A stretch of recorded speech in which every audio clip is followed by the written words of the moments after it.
Est-ce que tu peux nous donner des conseils sur la manière d'adapter sa communication en fonction des signaux synergologiques qu'on peut percevoir?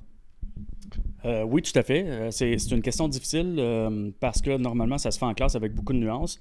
Moi, j'enseigne jusqu'à 60 indicateurs corporels clés et leur signification, puis comment y réagir.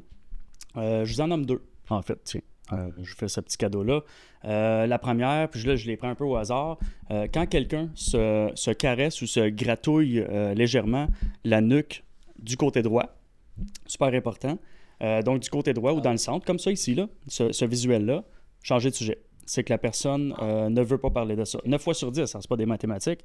Mais donc, l'immense majorité du temps, quelqu'un qui fait ça, c'est qu'il ne veut plus parler de ça.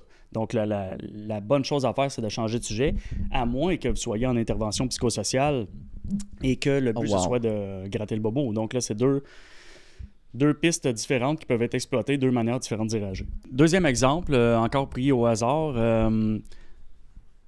Tiens mon micro, proche de moi, Anthony. Je vais juste le mimer, OK? Donc, quand les gens font ça ici, ils font littéralement un pistolet sur leurs lèvres comme ça. Donc, merci beaucoup.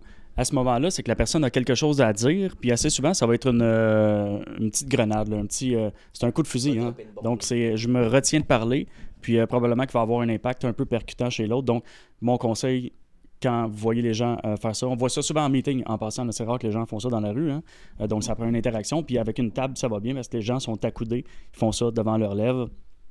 Donc, à ce moment-là, ma suggestion, c'est de laisser la parole à l'autre si possible. Et surtout, avec le bout de phrase, est-ce que tu aurais quelque chose à dire à ce sujet-là, Anthony? Ton opinion m'intéresse. Donc, le bout, ton opinion m'intéresse, vient vraiment désamorcer la situation. La personne, non seulement se voit offrir la possibilité de le dire au lieu d'exploser quand c'est pas le temps, mais en plus, le fait que tu dises ton opinion m'intéresse, évidemment, il faut le filer pour vrai. Faites pas ça trop artificiellement.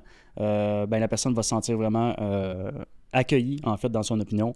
Puis c'est une belle façon, en fait, de désamorcer quelque chose de moins agréable qui serait arrivé, là. C'est vraiment cool. Fait qu'il se prépare. Il dit, OK.